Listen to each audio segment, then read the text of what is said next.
பூஜ்யாய ராகவேந்திராய சத்யதர்மரதாய ச பஜதாம் கல்பவ்ருக்ஷாய நமதாம் காமதேனுவே கிருஷ்ணாய வாசுதேவாய தேவகி நந்தனாய ச நந்தகோபகுமாராய கோவிந்தாய நமோ நமः.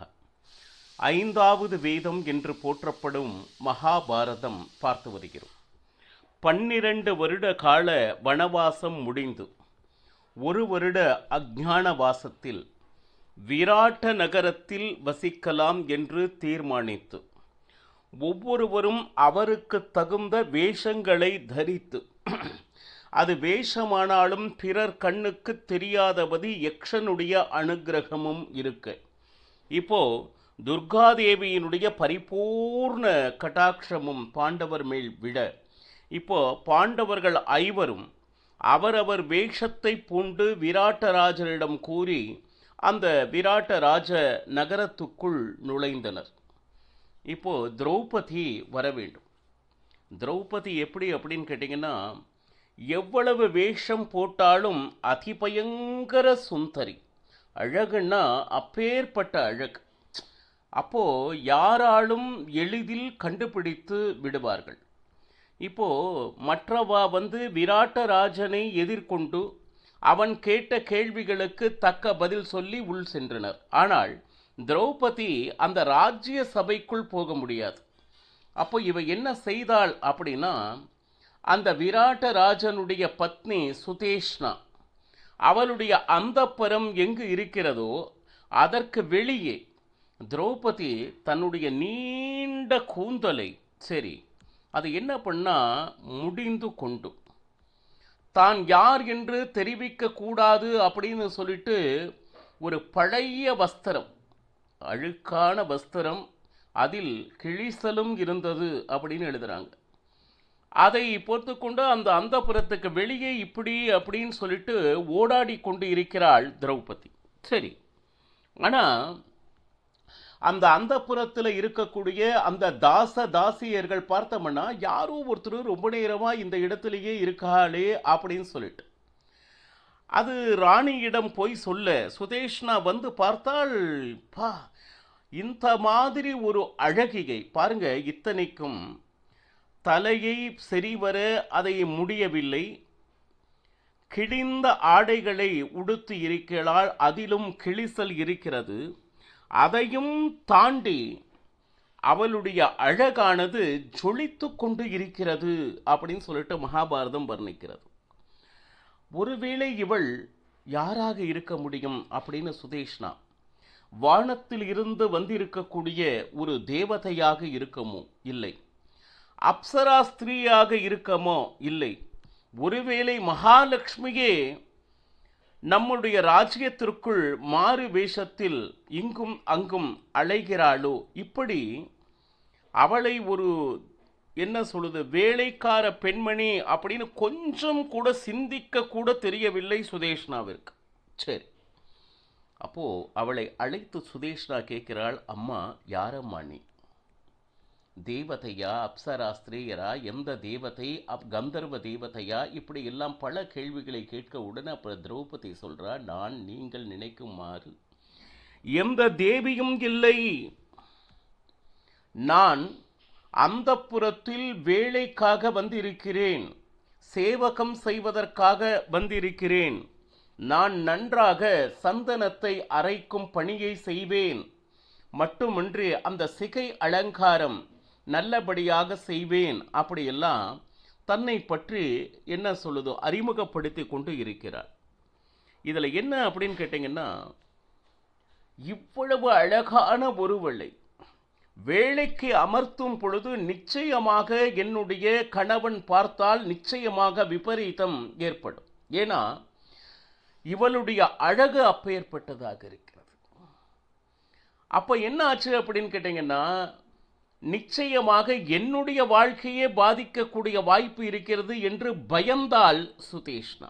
சரி, ஏன்னா திரௌபதி சொல்கிறார், நீங்கள் நினைக்கிற மாதிரி இல்லை, நான் யார் அப்படின்னா கந்தர்வர்கள் ஐவருடைய மனைவி நான். சரி, உங்களிடம் ஆசிரியம் தேடி வந்திருக்கிறேன், அதாவது அபயம் தேடி வந்திருக்கிறேன்.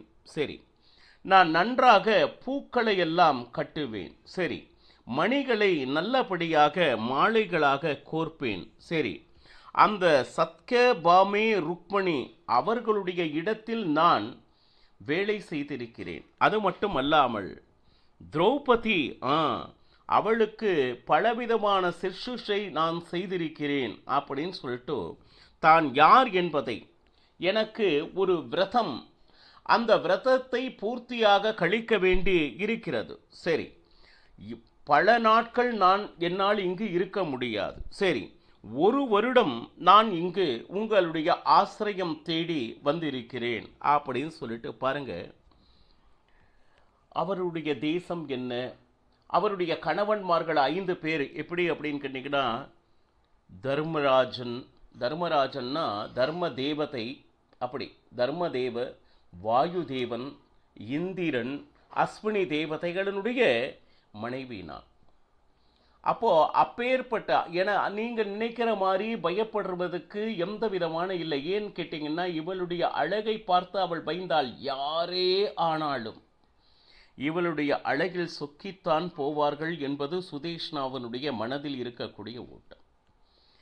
அப்படியெல்லாம் பார்க்க முடியாது, நீங்கள் நினைப்பது தவறு. அந்த மாதிரி ஒரு நிகழ்ச்சி நிச்சயமாக நடக்காது, நிச்சயம் அப்படின்னு சொல்லிட்டு ஒரு உறுதியை கொடுத்தாள். யாரு? திரௌபதி. யாருக்கு? சுதேஷ்ணாவுக்கு. அப்ப என்னாச்சு? சரி, ஏன்னா அப்படி ஏதாவது நடந்தால் என்னுடைய கந்தர்வர்கள் 5 அவர்களை சும்மா விட மாட்டார்கள்.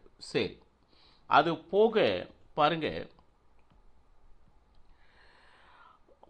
எந்த ஆபத்தும் வராது என்கின்ற ஒரு நம்பிக்கை வார்த்தையை திரௌபதி சொன்னவுடன் சுதேஷ்ணா அவளை ஏற்றுக்கொண்டார்.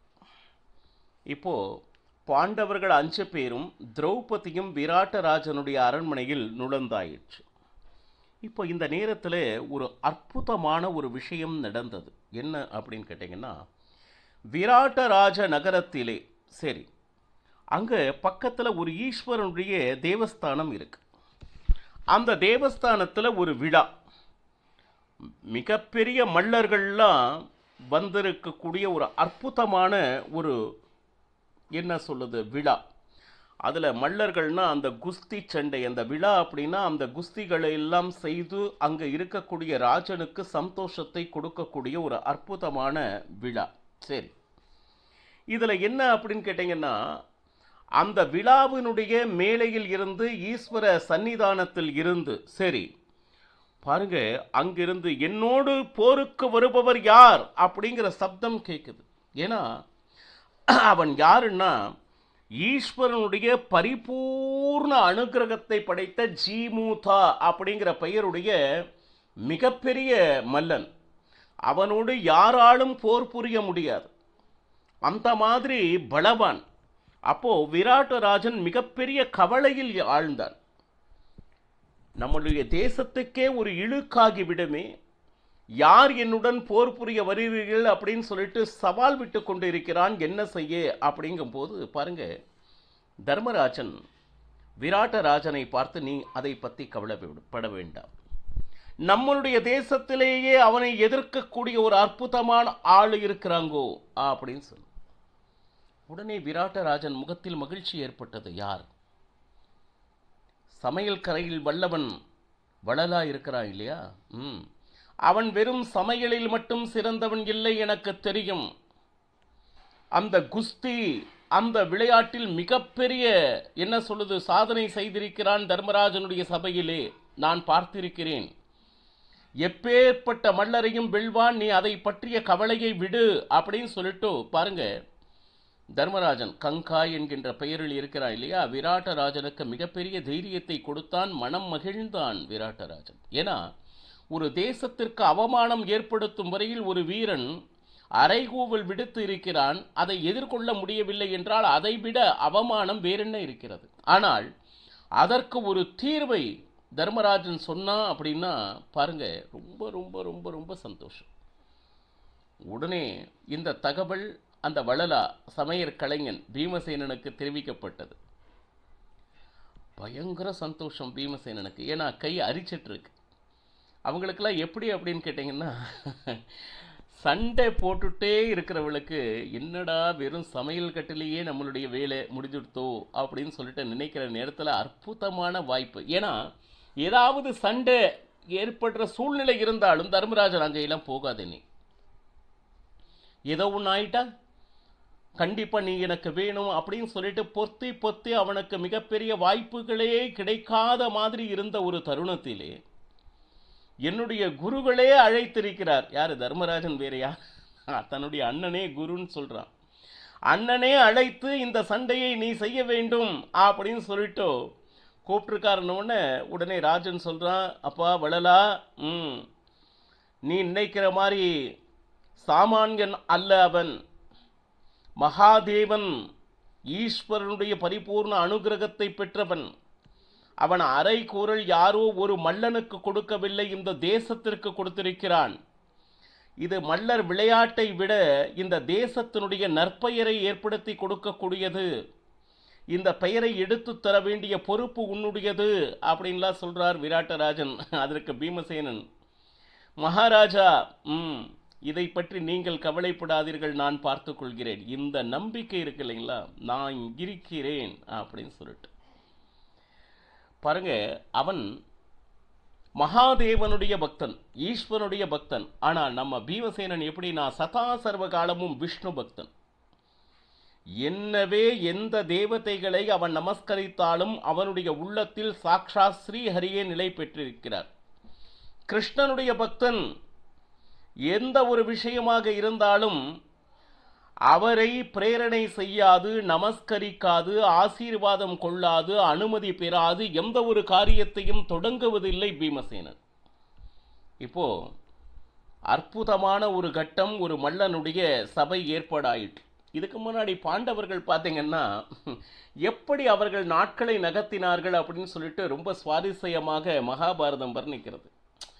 இப்போ இந்த மாதிரி சிக்கலான நேரத்திலெல்லாம் தர்மராஜன் தகுந்த உபதேசங்களை கூறிக்கொண்டிருந்ததுனால விராட்டராஜன் ரொம்ப சந்தோஷப்பட்டு அவனுக்கு நிறைய பண முடிப்புகளையும் கொடுத்தார்.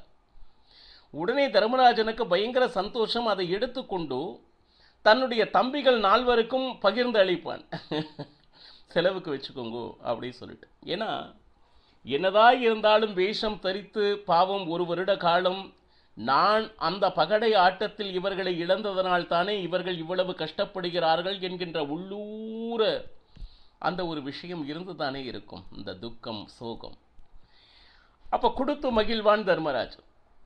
அது மட்டுமா அப்படின்னு கேட்டிங்கன்னா இல்லை இல்லை, வளலா பீமசேனன் என்ன செய்கிறான் அப்படின்னு கேட்டிங்கன்னா ரொம்ப ருச்சியான உணவை சமைத்து சமைத்து ராஜனுக்கு பரிமாறியதில் அவனு இந்த மாதிரி ருசியான ஒரு உணவை இதுவரை நான் சுவைத்ததில்லை அப்படின்னு சொல்லிட்டு அந்த வளலாவை அழைத்து அற்புதமான பரிசுகளை கொடுப்பான். இவனும் என்ன செய்வான், இதோ பாருங்க நான் தம்பிக்கு கொடுக்குறேன் அப்படின்னு சொல்லிட்டு கொண்டு போய் ரகசிய இடத்தில் போய் தன்னுடைய தம்பிமார்களுக்கு இந்தாங்க நீங்க செலவுக்கு வச்சுக்கோ அப்படின்னு சொல்லிட்டு. எப்படி அண்ணன் தம்பிகள் இருக்கிறாங்க. சரி, அர்ஜுனன் அந்த புறத்தில் இருக்கக்கூடிய அத்தனை பேருக்கும் மிக மிக மிக வேண்டியவன் ஆனான். அவர்கள் பிடிக்கும்படி அவர்களுக்கு அந்த இசையினையும் நாட்டியத்தையும் கேச அலங்காரத்தையும் செய்து கொண்டிருந்தான். யாரு? அர்ஜுனன். அப்போ அவங்க என்ன பண்ணாங்க, இந்த மாதிரி இதுவரை என்னை யாரும் அழகுபடுத்தியதில்லையே என்று மிகப்பெரிய பரிசுகளை எல்லாம் வாங்கி கொண்டிருந்தான் பிருகன்னலை அர்ஜுனன். அந்த பரிசு வாங்கின உடனே சும்மா இருக்கிறதுல மறுபடியும் அவர்கள் தம்பிமார்களை அழைத்து இந்தா கண்ணா செலவுக்கு வச்சு பாருங்க. ஒருத்தரை விட ஒருத்தர் தனக்கு ஒரு பரிசு வந்தால் அதை தானே வைத்துக் கொள்ள வேண்டும் என்கின்ற எண்ணம் சிறிதும் இல்லாமல் அதை என்னுடைய தம்பிகளோடு சகோதரர்களோடு பகிர்ந்து கொள்ள வேண்டும் என்கின்ற எண்ணம். இதே வேளையைத்தான் நகுலனும் செய்தான், சகதேவனும் செய்தான். ஏன்னா அந்த குதிரை பயிற்சியிலே ராஜகுமாரர்களுக்கு அவன் கொடுத்த அந்த பயிற்சியை பார்த்து மகிழ்ந்து பரிசு பெற்றான்.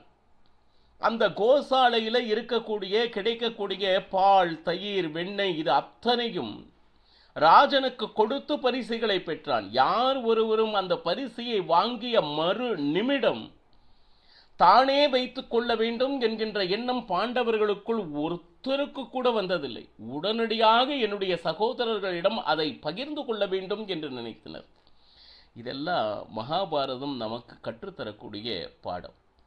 இப்போ விராட்ட நகரத்திற்கு அருகிலே இருக்கக்கூடிய ஈஸ்வர சன்னிதானம் பாருங்க, அங்கு மிகப்பெரிய ஒரு போட்டி காத்திருக்கிறது. சரி, ஜீமுதா அப்படின்னு மிகப்பெரிய மல்லன், அவனை எதிர்த்து கொண்டு நின்றிருக்கிறவன் யாருன்னா சாமானியன் அல்ல, பீமசேனன். கையெல்லாம் அரிச்சென்றிருக்க, எப்படா இந்த சண்டை வரும் அப்படின்னு சொல்லிட்டு. அந்த சண்டையில் என்ன நடந்தது நாளை பருகலாம்.